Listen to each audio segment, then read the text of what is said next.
உங்கள் தந்திவன் தொலைக்காட்சியில் தினமும் ஒரு சர்ப்ரைஸ் மாலை 6 முதல் 7 மணி வரை காணத் தவறாதீர்கள்.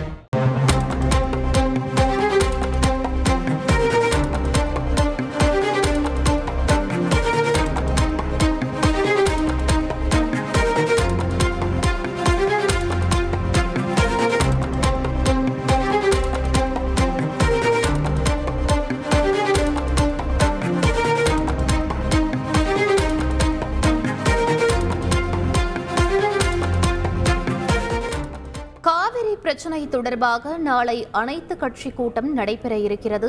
முதலமைச்சர் ஸ்டாலின் அனைத்து கட்சிகளுக்கும் அழைப்பு விடுத்திருக்கிறார். கூடுதல் விவரங்களை எமது செய்தியாளர் பாஸ்கர் வழங்க கேட்கலாம். வணக்கம் பாஸ்கர், உங்களுடைய தகவல் என பதிவு பண்ணுங்க.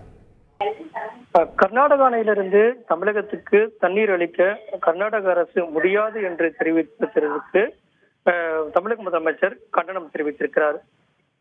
அனைத்து கட்சி கூட்டத்தை கூட்டி காவிரி நீரை பெறுவதற்குண்டான நடவடிக்கை எடுக்க நீர்வளத்துறை அமைச்சருக்கு உத்தரவிட்டதன் அடிப்படையில நீர்வளத்துறை அமைச்சர் துரைமுருகன் தலைமையில அனைத்து கட்சி கூட்டம் என்பது நடைபெற உள்ளது.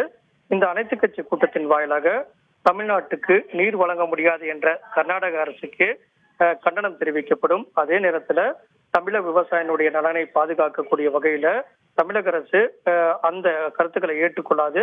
அதே நேரத்துல காவிரி நீரை பெறுவதற்கு தேவையான நடவடிக்கைகளை எடுக்கும். இதற்காகத்தான் இந்த அனைத்து கட்சி கூட்டம் என்பது நடைபெறுகிறது உள்ளது. 16ஆம் தேதி காலை 11 மணி அளவுல தலைமைச் செயலகத்துல நீர்வளத்துறை அமைச்சர் தலைமையில இந்த கூட்டம் என்பது நடைபெறும்.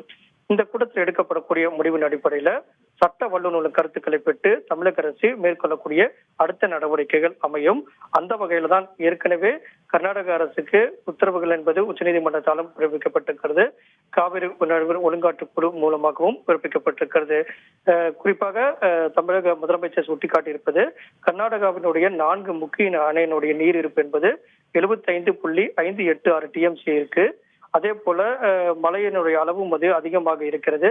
மேட்டூர் அணையில குறிப்பாக வெறும் ஒரு 13,808 TMC அளவு தான் தண்ணீர் இருக்கிறது.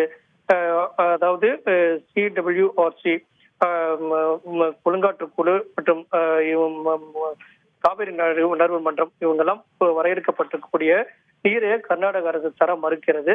இது தமிழக விவசாயிகளுக்கு வஞ்சிக்கக்கூடிய நடவடிக்கையாக இருக்கிறது. இதன் காரணமாக கர்நாடக அரசு தமிழகத்துக்கு கொடுக்க வேண்டிய நீரை பெறுவதற்குண்டான நடவடிக்கையாகத்தான் நாளை அனைத்து கட்சி கூட்டம் என்பது நீர்வளத்துறை அமைச்சர் தலைமையில துரைமுருகன் தலைமையில நடைபெறும் என்றும் தமிழக முதலமைச்சர் அந்த கூட்டத்தின் மூலமாக எடுக்கப்படக்கூடிய நடவடிக்கை அடிப்படையில சட்ட வல்லுநரோடு கலந்து ஆலோசித்து உச்சநீதிமன்றத்தை அணுகுவதற்குண்டான நடைமுறைகள் என்பது மேற்கொள்ளப்படும் அப்படிங்கிறதா இந்த தமிழக முதலமைச்சர் அறிக்கையினுடைய முழு சாராம்சமாக உள்ளது.